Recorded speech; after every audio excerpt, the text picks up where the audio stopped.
Hello, everyone, and welcome to Hit and Hustle from IrishSportsDaily.com. I am your host, Greg Flammang, and with me, as always, is Jamie Uyeyama, Mr. Jamie University. It is Thursday, September 26th. Notre Dame has Louisville in Notre Dame Stadium on Saturday. Jamie and I are going to be in attendance. It's a very special time. It's a huge game. It's the season, pretty much, for Notre Dame. Their playoff hopes pretty much ride on the outcome of this game. If Notre Dame is to lose, they will be effectively, in my opinion, eliminated from playoff discussion. And then there's a lot of questions that come from that. So Notre Dame is current. Are they still a 5-point favorite, Jamie? Is that where it is? I don't know. I haven't looked at it in the last few days. I don't know. I've seen different numbers. Yeah. So it's probably fluctuating between 4, 5, and 6. And so that's where things stand. Marcus Freeman is talking to the media now. They will be wearing their green jerseys. The captains voted on that. I think that was a foregone conclusion. I don't know. We were talking before. I don't know where that all came from, that there was a question about that, but they are going to be wearing the green jerseys for the green out that was already announced. So we're going to talk about that. We're going to talk about the game and what we expect, and where Louisville has things in their game that they can hurt Notre Dame with, where Notre Dame can get over on Louisville as well. So thank you, everyone, for tuning in today. If you like what you hear, as always, please hit the like button. Please hit subscribe. Please hit the notification bell so you know whenever it is we're going to go live. Links to the podcast are in the description below. And Jamie, ESQ has finally restocked all their bamboo dress shirts online. You've seen them on all your favorite Notre Dame players and coaches. They are made from proprietary fabric. It's cooler and softer than cotton. It's the best shirt for any occasion. Go to esqclothing.com. Use ISD15 to get 15% off your order. That's ISD15 to get 15% off. Jamie, the green jerseys, that's good. So Marcus Freeman talked about that. Another thing he talked about is Jordan Botelho is available for a 6th year. So they're going to want to get him back in fold, I think. What do you think about that, Jamie? Do you think? I mean, I don't. Obviously, it's very early in the process. We don't know what Jordan Botelho wants to do, but that would be a good thing for Notre Dame's defense next year. I think it'll be huge. Obviously, started out with having a fantastic start to this season. I mean, I don't know how long the recovery time is going to be. I remember I talked to my wife about it at the time, who's a physio for people who don't know, but and she was telling me that depending on the severity, there is a chance that he could be back practicing sometime in the spring. So it's not like 100% a thing that would, he's not going to practice till wouldn't be till August or whatever. Right. That's like the first time that he's really able to go to it. So I would think that if you can get a Jordan Botelho and he's going to be, back and able to rehab in the way that he's going to be a similar player that was this year, man, I mean, why wouldn't you want the guy like that back? He was, a game wrecker, really. He was,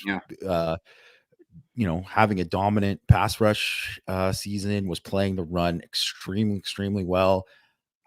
It gives them so much flexibility if he's back, right? Because Boubacar is going to be back, and obviously Boubacar is already doing some really good things, but is only going to be better next year. You think a guy like Logan Thomas is going to be better next year. Bryce Young is going to be better next year. Still have Josh Burnham. They're going to be deep there. And, but to have a guy like that, no one was playing at his level. So, if he comes back and he's at the same level, man, I mean, that just makes the defense just that much more formidable next year. Yeah. So it's good to have the option. So we'll see what he decides to do. Sometimes 6th year, sometimes guys just want to move on. They want to try their lot in the NFL. So we'll see how that goes. CFB Hertz, thank you very much for this super chat. Some spending money for the Hit and Hustle boys this weekend should get you about halfway to a single can of light beer. We're living it up, Jamie. We're gonna live it up. We could stop by Rob Wozniak in the Joy Slot for a free Miller Lite. We got to be careful about the drinking, Jamie. We got to be professionals this weekend in the press box. Can't be getting all crazy. But look, if you see us walking around, before the game, I'm always out there very early. I told Jamie how I was going to get there, and he was kind of like, "What?" Um, I like to get there early. I'm only there once a year, so yeah. If you see me walking around, say what's up, and we'll do that. Drew Brennan finally able to make a live episode. That's great. A lot of people aren't happy about the green jerseys. Greg Wasserman says that's not good. He doesn't like it. A lot of people are clamoring for the white pants. This is a big like people. I don't think they're going to do that. I think they're going to do all green personally, but or I don't think they'll do white pants. I think they'll do either green pants or they'll do the gold pants. Um, but we'll have to check that out. Emily 101 thinks the green jerseys are cursed. So Well, listen, you know what? I think people have, I mean, there's a lot of Notre Dame fans that have PTSD from previous things. If you've been a Notre Dame fan long enough, you've experienced some bad in the green jerseys. I think people think about the Bush push game, mm, and how heartbreaking that was. Obviously, people think about the Boston College game in, Ty Willingham's first year. Think about that. But like, if you look at the record, like basically from the year after the Bush push game on, I think they've won almost every game in the green jerseys. Like they like wore them in situations where it's like you're not losing. Like they wore them yeah, against Army. a lot of the times, but they've also worn it for some big games too, and like done done it. They've obviously had some green that um Shamrock series stuff too, and like Yeah, I mean, I don't know. Like I get it because people remember those bad moments, but really, first of all, it's just like one of those things. It's like, man, I got to get in. I was sitting in the wrong chair. That's why Notre Dame's losing. Like it's like one of those things, right? Like it's really, fans think about it and get all worked it's up just a about it, but superstition. It's just a thing that people have. I get it, right? Like yeah. I totally understand where that comes from. Zach T asks, "Hey guys, love the show. Keep up the good work. Can you explain for people who aren't fluent in football why stacking the box, why not stacking the box is the answer to beating a running quarterback like Riley Leonard?" So on the last show, we talked about how when you have a running quarterback like Riley Leonard is, simply stacking the box does not. It's not as effective against him as it would be someone like if it was Steve Angeli. Jamie, do you want to go over kind of where that is, and if I have a comment there, then I'll go in. Yeah. So okay, here's one example is that um so Purdue did, obviously, like they Yeah, were very much like stacking the box there. And if you're getting beat, like if you're not winning your battles up front, and then it's essentially like a one-on-one opportunity with a guy, and like if you're getting hat on a hat and you're running counter and you're doing things to get even numbers there, and then say even if you have that extra guy to be one-on-one with Riley Leonard, he's makes a lot of people miss.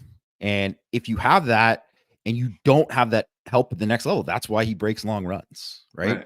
right. Same thing with Jeremiah Love, right? He broke some long runs because of that too, right?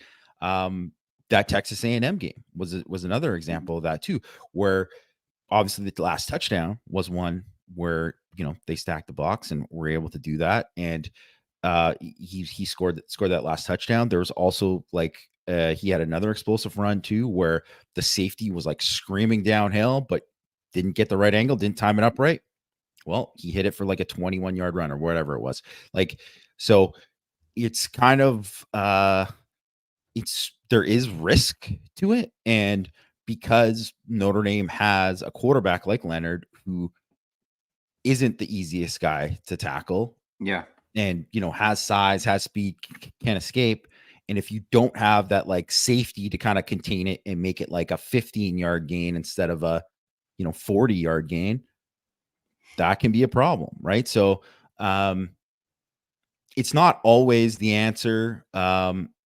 And obviously, it only works if your guys are winning still, because you could have the Right. extra Like, yeah, bodies. yeah, Yeah. yeah. Like, so And you can't just, you know, just because, like, there are advantages, right? Like Leonard himself takes up blockers because they have to dedicate players to him. So like the extra player is looking at your quarterback instead of, fitting a run somewhere, yeah, right? Your offensive line still has to win, right? So it's not like just because you have a running quarterback, that means that your running game is going to be awesome automatically, right? It's just that it takes a lot of the numbers advantage of stacking the box out of the equation, and it makes things a little bit more even for your offensive line. Still got to win, right? Like you yeah, still got to win the blocking matchup, because Miami of Ohio did this a bunch as well, right? Early in the game, but they also had opportunities where Riley Leonard got outside of them, and there you go. And they're very comfortable with Riley Leonard on the edge. So it's a good question. Good question there. Anytime we talk about something and people don't understand like why exactly we said that, or you want a little bit more clarity, throw it in the chat, and we'll get that good answer. All right, Jamie. This is a huge game. Huge game for Notre Dame. I watched a good bit of Louisville against Georgia Tech specifically. And in your scouting report, I think that you put it out. And let's just focus on Louisville's offense real quick. They were so reliant on big plays to move the ball against Georgia Tech, specifically on crossing routes where they hit a bunch of explosives on that. Their first touchdown came on a crosser where the trailing defender kind of got caught up with the referee, and then for some reason he took one of the worst angles I it was think a that I've really ever bad seen angle. Yeah. on trying to track someone. For some reason, he tried to undercut after the pass was completed. I don't know what he was. He obviously saw something, or he was confused, or whatever it might be. But that allowed the receiver to turn upfield, and there was nobody left. Um, Beyond that, I mean, they scored 2 offensive touchdowns in the game. Beyond that, they didn't run the ball very well. Mm. They did. You noted in your scouting report, they did take a bunch of deep shots, right? Tyler Shook seems like he's very comfortable doing that. They're very comfortable him calling those plays. This is by far the best receiving core Notre Dame has faced, or will have faced, even though they do have some injuries there and there's some question marks. Jamie, how big of a challenge is this going to be for Notre Dame's secondary? Let me try to like what's more difficult? Like, and this is kind of unfair question because you're comparing different years, but like what's more difficult? Like Notre Dame's challenge against this passing game and these receivers specifically, or like USC last year, right? Or even Louisville last year. We could put it like that as well, because obviously USC's a win, Louisville's a loss. How do you compare the two challenges just based on what you've seen so far? Well, I think Ja'Cory Brooks, who's he's an Alabama transfer. He's a Yeah, five-star kid. He was really good for them in 2022 with Bryce Young.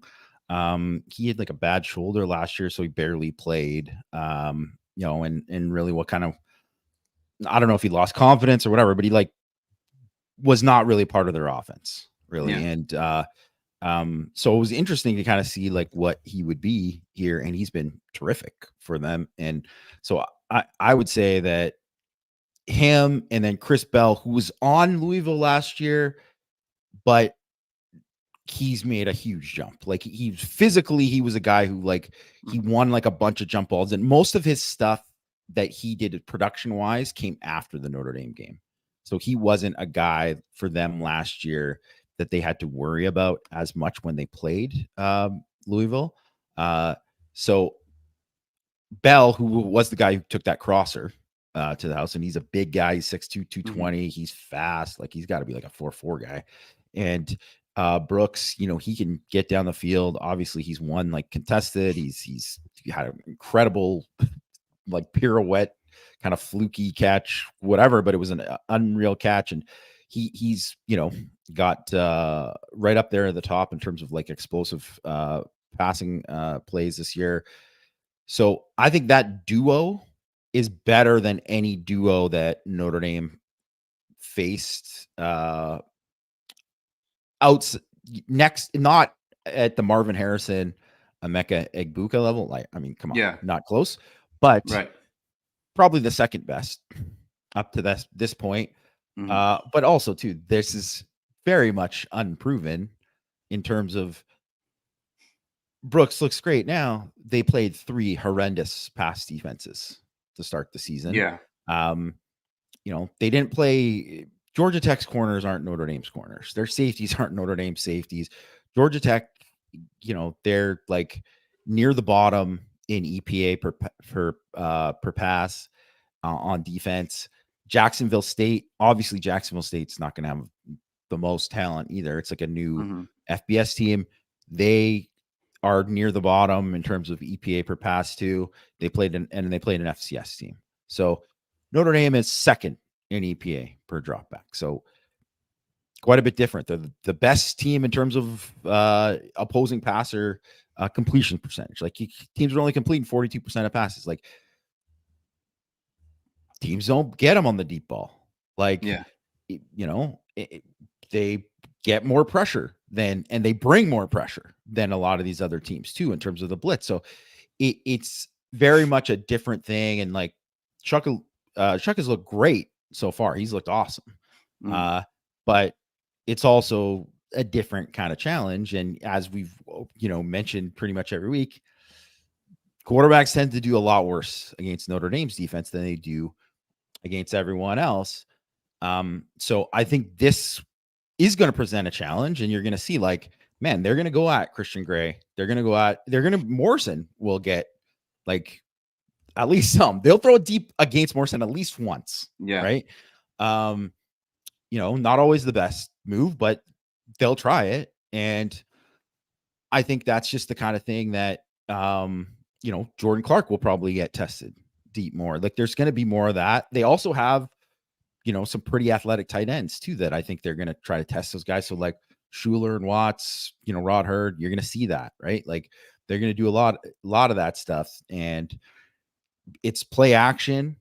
But I think Notre Dame is one of the best teams at being disciplined against play action. You just don't see them bite too hard on it. One, Hmm. because it's like an obvious emphasis. They're like, don't get beat over the top. Yeah. Like that is an obvious emphasis for Notre Dame. So it's like one of those things where it's like they've been amazing in terms of their deep passing and then just like explosive plays this year against bad competition. Well, now you're going to go against a defense that's been amazing at not giving that up. So, Yeah. what's going to give?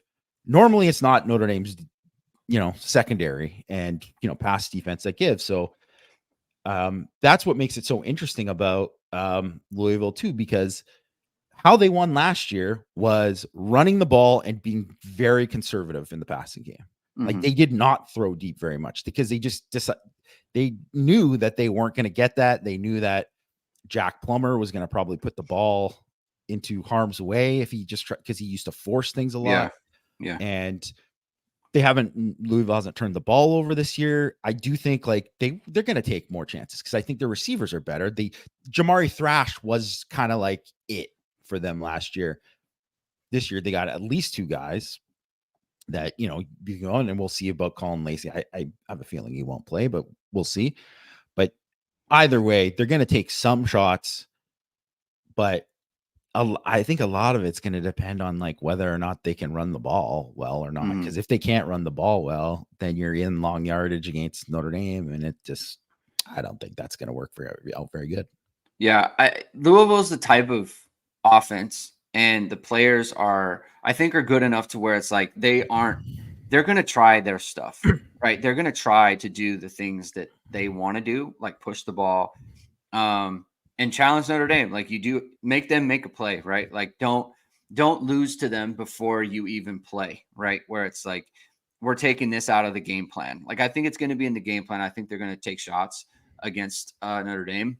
And the other part too is, look, I know Louisville ran the ball terrible last week. I think that they'll run for 100 yards in this game if they want. Well, 100 teams. yards is not a No, lot. but I'm just saying, like, it's not going to be like 27 for 57. Like, Oh, yeah. I think that situationally, Braum will figure out when it's advantageous for them to run. Like, I think the thing, and I was thinking about this, like with teams, because there is the look that there's the big picture view, and we've talked about it a bunch about how teams are running the ball against Notre Dame, but it's like, what is it really leading to, right? Like, what is it? What is the end game of them doing that? And so then you say, okay, like it isn't the biggest problem. I do think that teams have been situationally effective against Notre Dame running the ball, specifically when like the 2nd and 9 stats are just kind of they're crazy. Like the 2nd and long, their effectiveness in getting into 3rd and short has been just like it's kind of one of those things like where it's like how Notre Dame's always like the red zone problems that happened in 2022. And I don't know that there was any problem in 23, but you know what I'm saying? Like something like that where it's like a statistical anomaly. Like, man, Notre Dame really struggled on 2nd and long run defense, And I do feel like Braum is a good enough coordinator to have something ready to go in those instances. And so like I'm just kind of expecting like Louisville's going to run the ball better than we think going into the game, just because every team kind of has that wanted to. Like Purdue never really tried, and so it is what it is. Plus, they got down so early. So I think that's going to be a thing. Like situational play calling in this game is going to be huge for both teams, right? And that's going to be the most interesting. I'll use the phrase chess match of Al Golden versus Braum on 3rd down, because it's like strength versus strength, right? Like I feel like Jeff Braum is going to have a plan for Notre Dame, but I feel like Al Golden has a plan for Louisville as well. So I can't really say who I think. It's just like who makes the most plays in the game. It's going to be fascinating from that front, right? Just in terms of, can Notre Dame be the dominant defense against an offense that they're playing pretty well, right? And look, their competition is what it is. You still got to make the plays, you know what I Yeah. mean? And so I think they are. But I do want to bring up something because Sam K mentioned that they doesn't think that Notre Dame will be able to hold them under 20. One, remember this is Louisville's first road game of the year, so that it's hard to play offense on the road. It just is. And if Notre Dame's defense is playing really, really well, and if Notre Dame gets a lead too, that the crowd is going to be different, and that's going to have an impact on the game. So there's that part of it. The other part is they scored 31 last week. They got a defensive touchdown and they blocked a field goal to score another touchdown. So they didn't score 20 against Georgia Tech's defense. Georgia Tech's defense, guys, is not close to Notre Dame's defense. It's just not.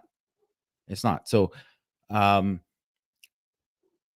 I'm not saying that Louisville won't play better, because I think there's definitely things that they probably will do better. And the other thing is that Braum, he's the gadget king, man. He's like, go watch when they play Purdue in 2021, go watch this. Like, I've watched a lot of Jeff Braum offenses.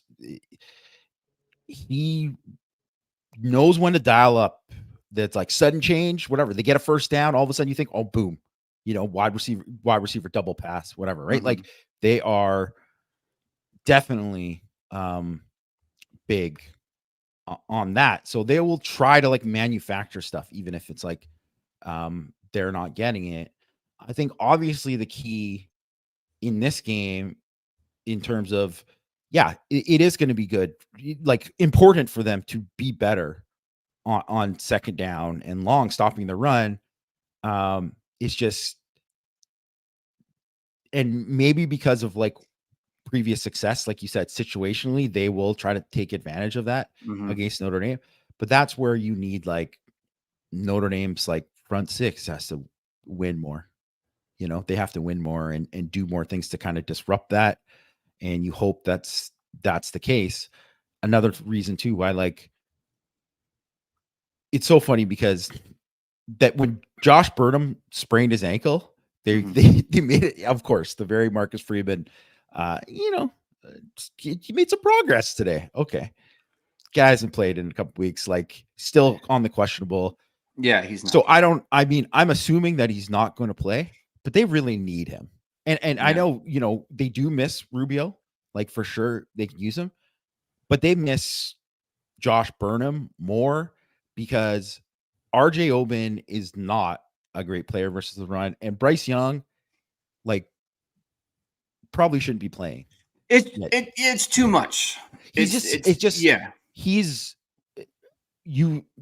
makes mistakes, freshman mistakes, Right. that you see that it's not that he isn't getting better, or I don't see like good things from him once in a while, but there are things that happen where it's like he didn't play that trap right.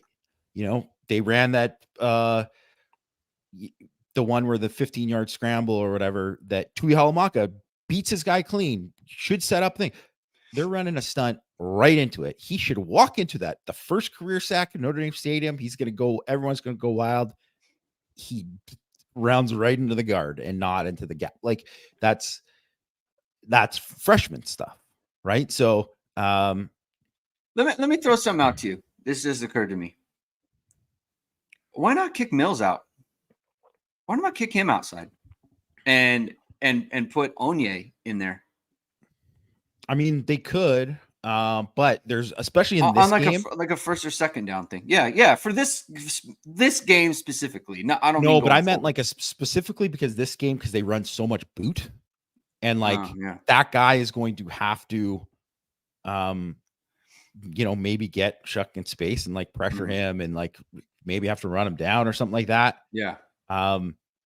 That's another thing where I don't want, like, Mills isn't going to be as good running those guys for down. For sure. So that's would be my worry about that. I mean, I'll say this, dude, like, for, somebody, for Greg Wassman, who asked, was Rubio that good last year versus the run? Yes, he was very good versus the run. Like, just go back and if you just watch him in all the games, like, he was a guy who didn't lose at the point of attack. He was just consistently very, very good. Like, he took a big jump last year. And so I was expecting him to take like an even bigger jump this year. And I mean, I don't know what he's going to be. Who knows what condition he's going to be like whenever he is back too, right? Like, we have no idea. He's basically going to lose this first half of the year. And I would assume that the best case scenario is probably him being back for Stanford after the bye at this point, because they haven't listed him. But yeah, they miss him. They miss him for sure. But yeah, like you said, Onye is playing much, much better. And like, Onye could be a guy who like makes a difference in this game too, because I don't think their line is very good. Like, they really kind of had to switch guys up, and they haven't given up a lot of pressure yet, but they played not good. Definitely not any good edges. And they just, a big reason why they didn't run the ball well against Georgia Tech was they got beat up front. Like, they were not good up front. So that's something to monitor. Yeah. And I think too, here's my thing about like Riley Mills, and like everyone knows, right? Like, wasn't the highest on him, and the way some other people were, I guess. But he does have like one or two games a year where it's like, hey, Riley Mills. We talked about it, I think, with Jaron Jones. Like, I think he's in for something on this one. And you talked about Howard Cross too, like, where it's like he's kind of playing hurt. He's going to be up for this one. Like, this is the one where those two guys are going to, there's going to be a ton of NFL scouts at this game. Not that they think about that sort of thing, but just like it adds, right? The whole intensity of the thing adds, right? And so I just like I feel like they're going to come up with a performance in this one. So that's something to kind of keep an eye on. You know, Sam K said he's not sure what to make of it. Yeah, like it's a very intriguing matchup in terms of like being able to predict what could happen, right? Louisville wants to take shots. Notre Dame's very good at not giving up shots, right? Louisville, they run a one crossers. Well, Notre Dame's been great against crossing routes this year, be it Ben Morrison, be it Christian Gray, be it Jordan Clark, whoever. Like Notre Dame is very organized. Like we have not seen a bust in the secondary on crossing routes like Georgia Tech had twice. That really, really hurt them, you know? And so it's like without those, can Louisville truly move the ball? Can they consistently move the ball down the field? Like it's an open question, right? You know, we don't they know didn't last game, because they didn't. But part of the reason they didn't because they hit the shots. So it's kind of like, you know, just because you hit the shots doesn't. But and on the other ports, like they didn't have one drive that was like boom, boom, boom, boom down the field. Yeah. So it's a very intriguing matchup here. Let's transition over to the offense. Isaac K asked the question. Let's see. Let me find it. I had it. Okay, here we go. Isaac K asks, what do you make of Riley Leonard's play against Louisville last year? So last year against Louisville, I believe he was 9-23. This was the last game. Michael Hahn pointed this out. This is the last game before they completely shut him down with the high ankle sprain. He had a very poor game against Louisville. He shouldn't have played in that game. Shouldn't have played, but it also anyone who watched it, yeah. It also kind of goes to our overall point. Like if you can't run Riley Leonard, can't play. And look, any quarterback's going to be severely limited by a high ankle sprain. I don't care who it is, right? Whether it's Tom Brady or Peyton Manning or whatever. If you can't plan on your foot, you're in a bad way. Yeah. But Riley Leonard specifically, right? And so if he can't run, then you have to reevaluate the position as it is. But I don't take much from, you know, the Louisville specifically, right, in that game because he was not himself and he couldn't put together a good performance. So the thing with Louisville is, you know, they gave 101 yards to Jacksonville State's quarterback rushing the ball. They gave up some yards, good amount of yards, and some opportunities to Haynes King last week. Yeah, gave him a couple with that. Explosives. This was not a factor in last year's matchup. This is not something that Louisville had to consider. And rewatching the Louisville game, as we talked about, that the Jared Parker giving Audric Estime one carry in the first quarter, and that was like with 28 seconds left. Yeah. Man, it's like reliving that. I was like, geez, what are you doing? Like, what is going on here? So I just think there's different aspects to the way Notre Dame plays offense this year that is advantageous against what Louisville wants to do. Where do you kind of come out on that? Sorry, just because I said Jason Z. Yeah, he practiced on Tuesday. So when they were there, he was seen on Tuesday in full pads. So Christian Gray. So yeah. That's I mean, I don't know. Anything can happen. Anything could happen. Who knows? We'll see what happens. But like, I mean, he's practicing. He's out practicing. There in full pads. He's running. He's practicing. So yeah. I mean, I would assume he's going to play. Oh, sorry. Now I just completely lost the question, Greg. Oh, the question was, how do you feel about Notre Dame and the running threat of Riley Leonard making a difference against the way that Louisville wants to play defense, and how it affects Louisville's defense in a way that they weren't affected last year by the way Notre Dame played offense? Yeah, I mean, I think it is a big thing too because their safeties are super aggressive too. Right? Like they're basically their guys who play safety are like downhill guys. They essentially have like a lot of box safety guys that's what they do. They attack their nickel linebacker who is like their, nickel. They basically play like a 4-2-5, but that guy is like a big nickel, right? Mm-hmm. They don't have a traditional nickel on early downs. So those guys are good tacklers or good athletes or whatever, but like those guys will have to play extremely well and tackle very well. Or else, what happened the last 2 weeks with Riley Leonard as a runner can happen, right? Mm-hmm. So that is definitely a factor. And I imagine like those are going to be the guys most responsible for tackling Riley Leonard. So that's important, but a lot of it is the threat of it. Mm-hmm. And that is a really, really big thing. Like on the Love touchdown last week where 2 guys went to Leonard and the one thing that I think that stands out to me about Louisville over the last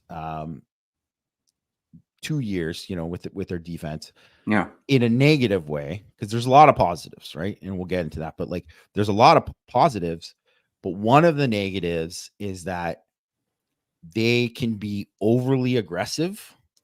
And it's part of their mentality in terms of blitzing. It's part of their mentality in terms of just like trying to create havoc and get downhill and create things there that they can take like bad angles. They can, bite on play action. They can do all these kind of things that set them up to give up explosives.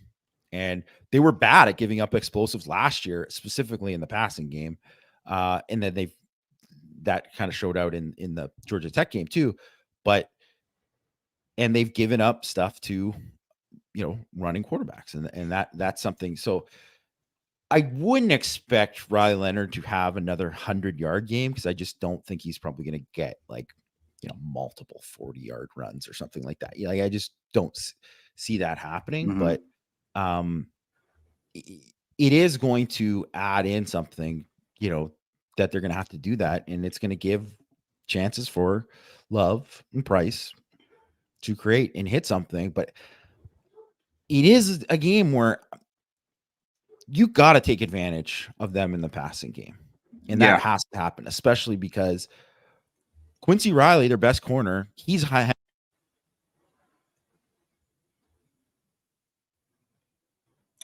Jamie, I don't know what happened to him. We'll check that out. So Jamie was about to make the point. Quincy Riley has a high ankle sprain. He may not play in the game.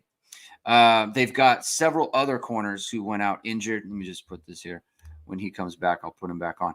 They have several other corners that are out injured as well. So there he goes. Hi, Jamie. Happen there, but internet cut out for a second or something. Quincy Riley's. I just said Quincy Riley's out. Yeah.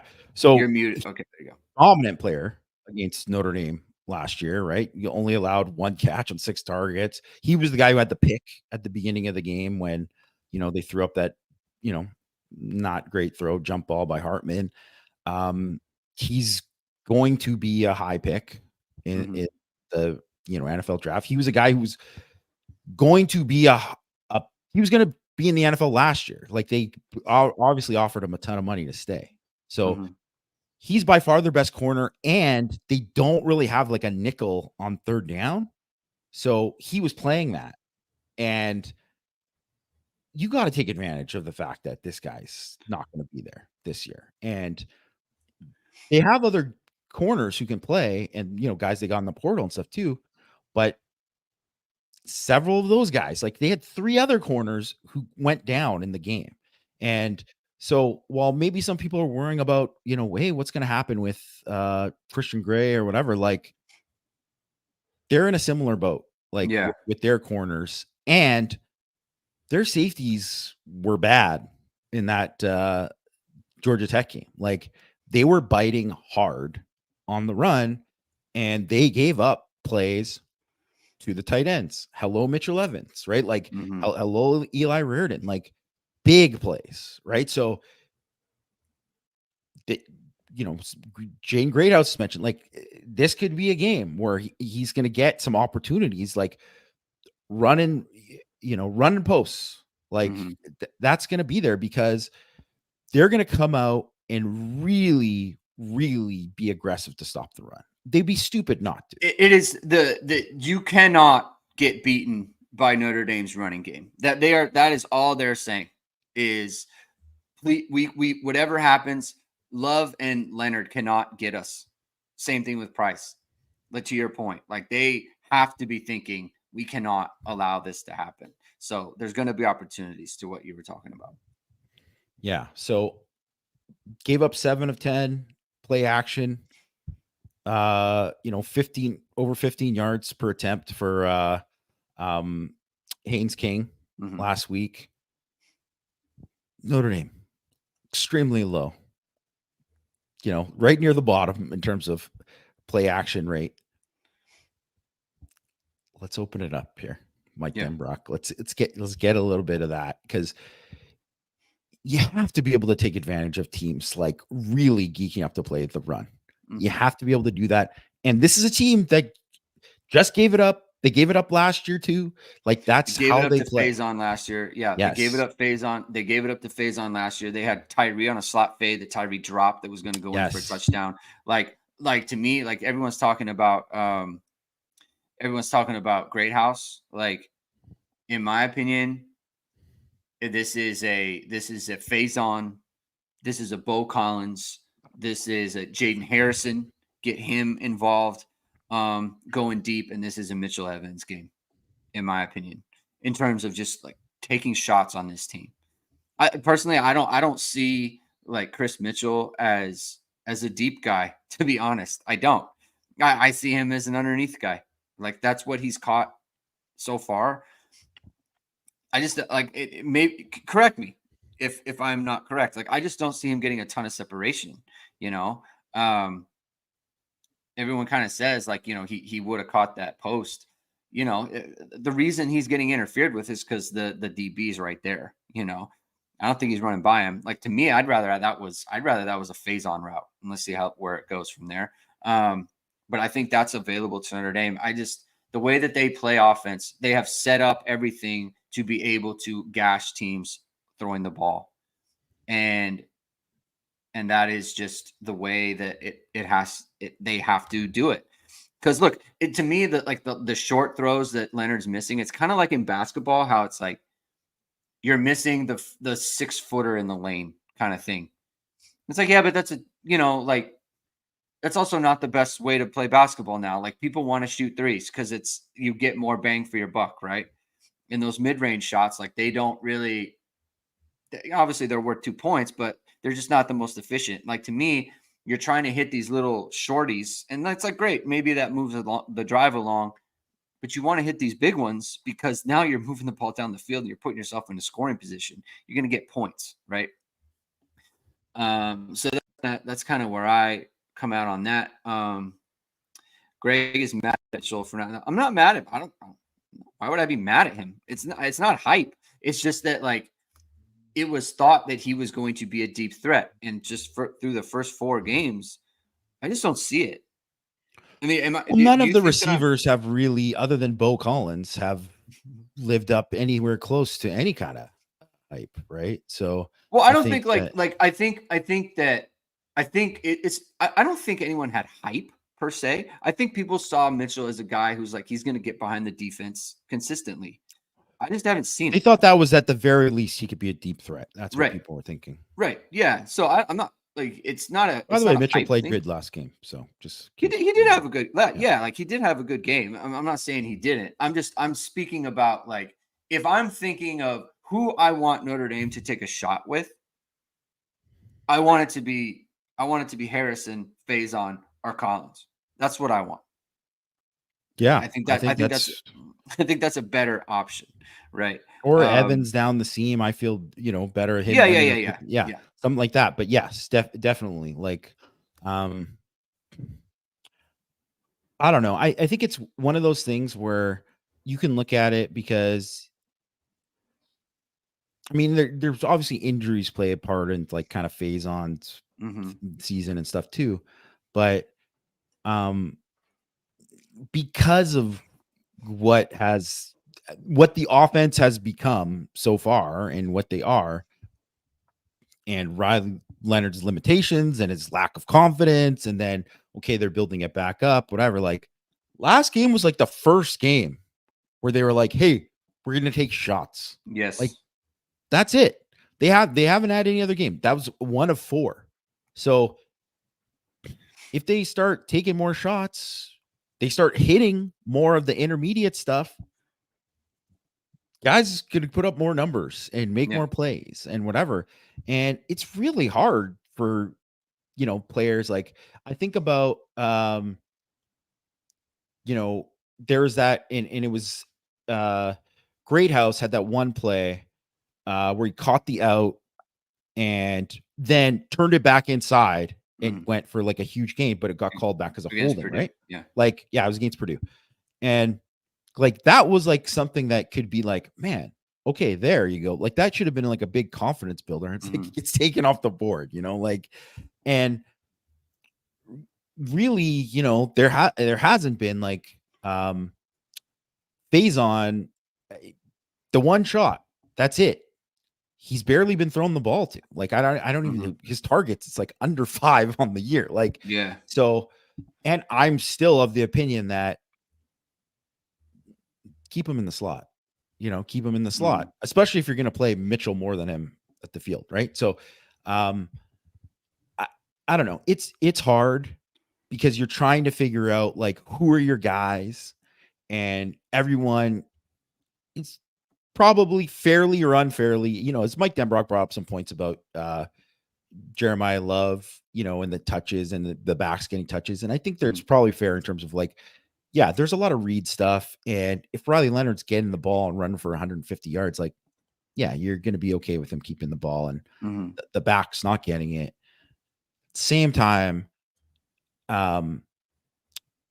you want to get the ball to the guys who are being the most productive and find ways like right now, if Mike Denbrock's going into this game, especially because how big this game is, he's not like, man, I got to get Jordan Faison going.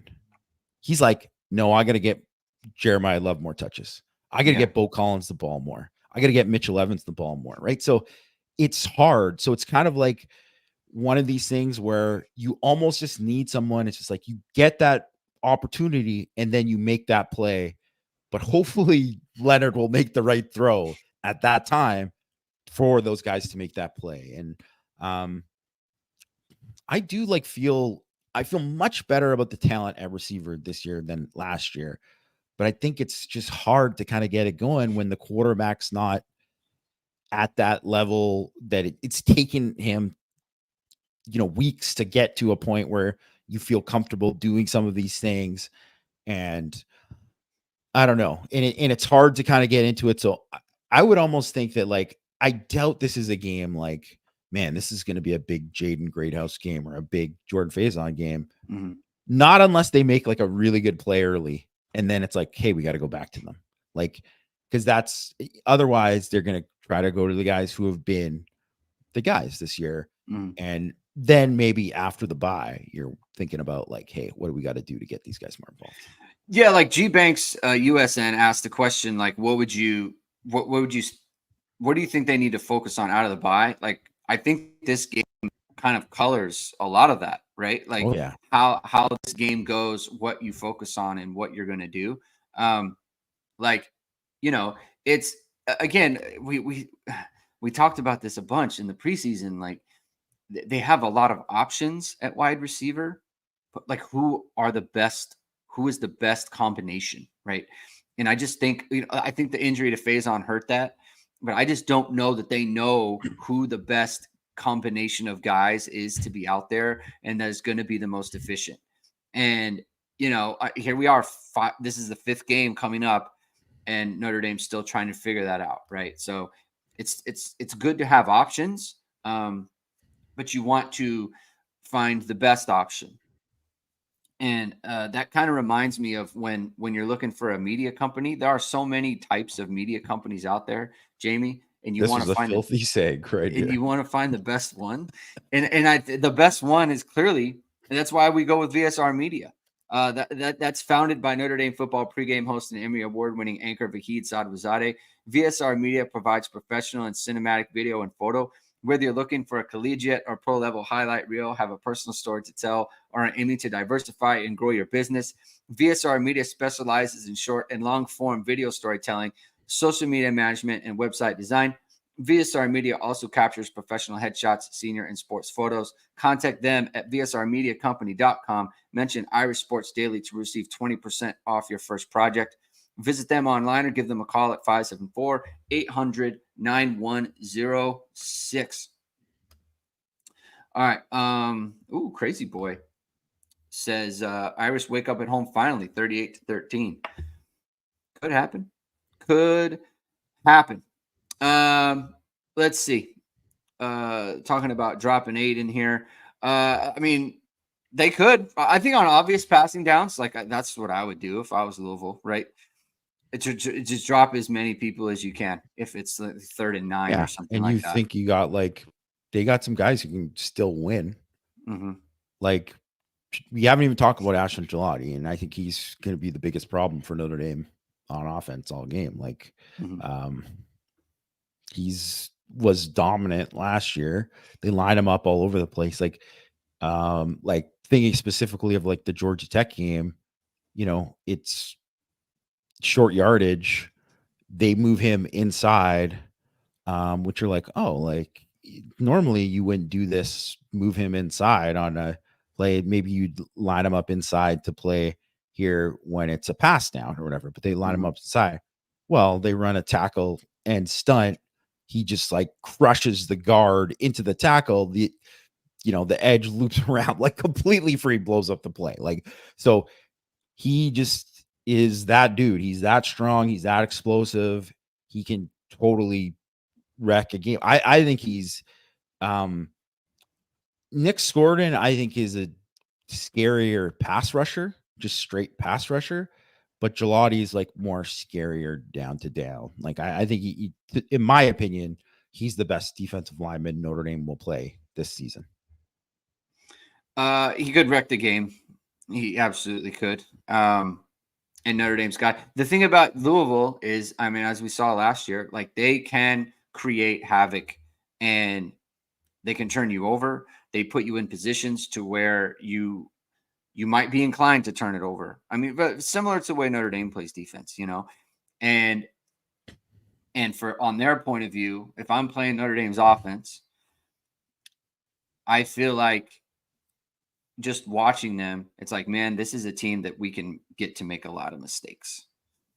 Just, with the line, with the different games we can play up front, confusing the quarterback. For them, it's almost better. From a defensive point of view, I would rather play Riley Leonard at home. I mean, on the road, than I would if I was at home, because there's always the opportunity for the crowd to turn on him. They've already done it. And if you can get the crowd turning on their own players, that again just puts you in a situation where you can dial more things up. It gives confidence to the defense. Notre Dame's got a bunch of 3 and outs to start this game. It's a big game, but people are already on edge, right? It's pretty clear that a majority of the fan base is not happy with him at quarterback, and they're not willing to ride it out with him. No. And so if I was on the defense, I would be, I would love that this game was on the road, because it's we can totally get their whole environment into on tilt, basically. And that's advantageous for any kind of defense. People were talking about the game, a home game. I think it was Jason Z who brought up why does Notre Dame play poorly at home?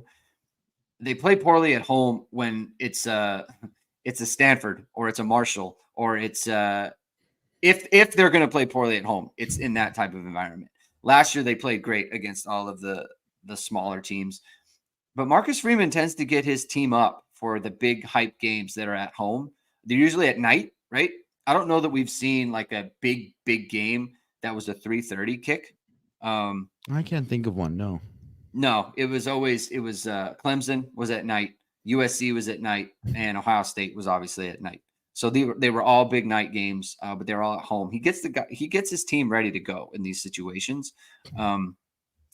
I mean, do you have a kind of a gut feeling about this? Like just like kind of beyond the analysis and just the vibes of the situation. Do you have any sort of feel for it?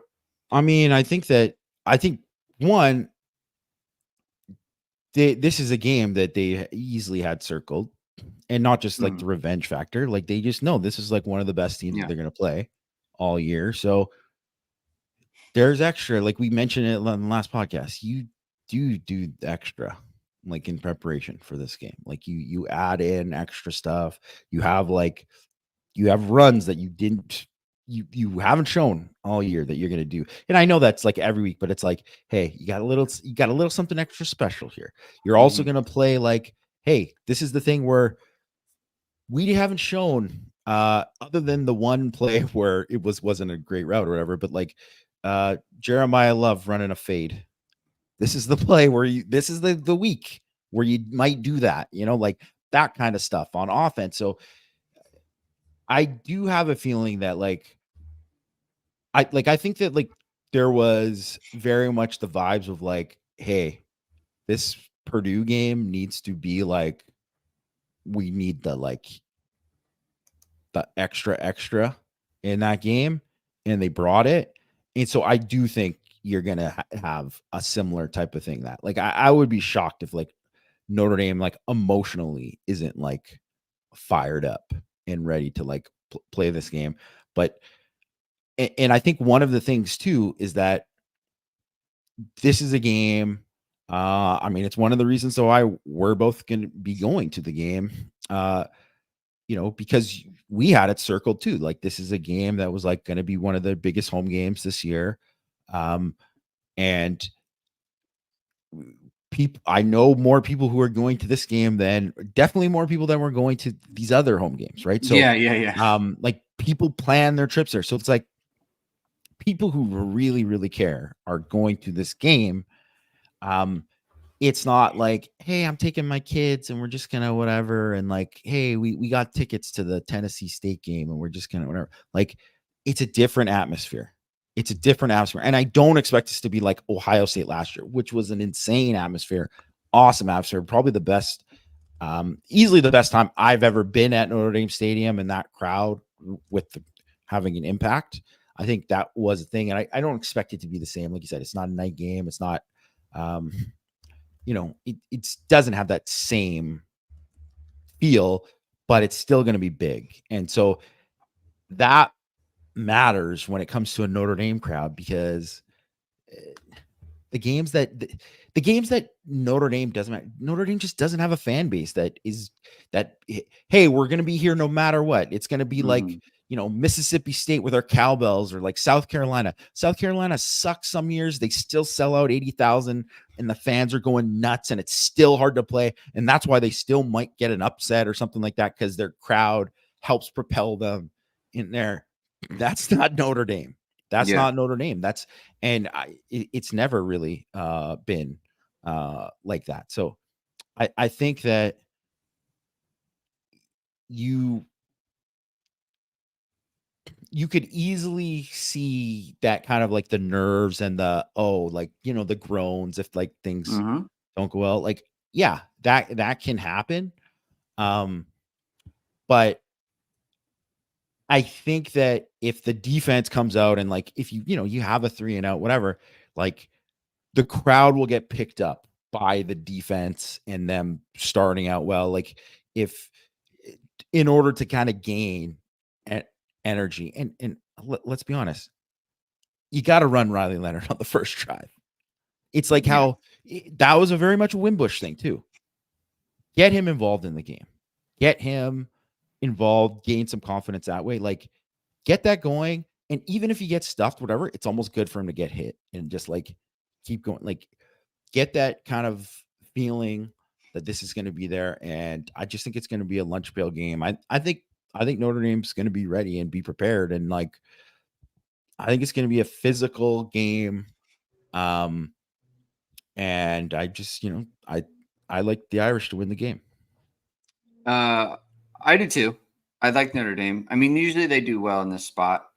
Um, I do think the Riley Leonard, like his running ability, like I do think it makes a big difference in just the way that Louisville is going to try to, or the Notre Dame's going to attack them. It just puts them in a, like I do think people don't realize, like that people, I think people are so upset about the passing that they don't understand from a defensive point of view how threatening it is to have Love and Price and Leonard being able to attack you without having to do anything other than give them the ball. You know, it's it's something you have to deal with, right? And you can't, like we've kind of said, like you can't just solve the problem with numbers. Like you have to be able to get them on the ground. And there are so many clips last week of people lunging at Riley Leonard's legs and they're not even getting close to him. He can get away from players, and when you are a defender, especially a second level defender, it is on your mind constantly. And it's a different way of playing the game than you are playing when it's not a running quarterback. It just is. And so I think Notre Dame has an advantage in that spot. They do need to hit some of these shots.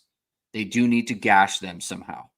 And the fact that they tried it as much as you said, like, I do think that they are kind of priming the pump to be like, okay, this is what it's going to be. And then, I'm like, I have Louisville scoring 17 points in this game. I do think they'll score. I think they'll have 3 scoring drives. I think they'll eventually they'll get in the end zone twice. But I just think Notre Dame is, like, I look at this, which team is more likely to score 3 touchdowns? I think it's Notre Dame. And so kind of that's where I'm going with this. I'm very curious to see what kind of crowd it's going to be and what the vibe is and what the mood is, right? A lot of what I'm saying is kind of dependent on Notre Dame getting off to a good start. If they don't get off to a good start, then things can switch, right? And then if you told me Notre Dame got off to a bad start in this game, I might completely change my pick, like just because of the X factor of the crowd, and I don't know how they're going to be. Rajon puts in the chat 31-17. What do you think it's going to be, Jamie? Do you have a prediction lined up? Yeah, I'm doing Notre Dame 24-17. Got it. I was going to say 27-17. So, but again, if you told me it was 7-0 Louisville, I might completely change my mind. Like it is kind of dependent on Notre Dame getting up front. So it's going to be interesting. Programming notes. Jamie and I mean, Jamie's never on the CFB Hertz has Louisville 20-13. Okay, fair take. That's no problem. Jamie and I, he's never on the happy hour show. There will be no happy hour show because I will be traveling. And then on Saturday, I think what Jamie and I are going to do is, since we're both there, you're not allowed to live stream from the stadium on campus. So we might do like a quick post wrap up show, maybe like 10-15 minutes, original thoughts.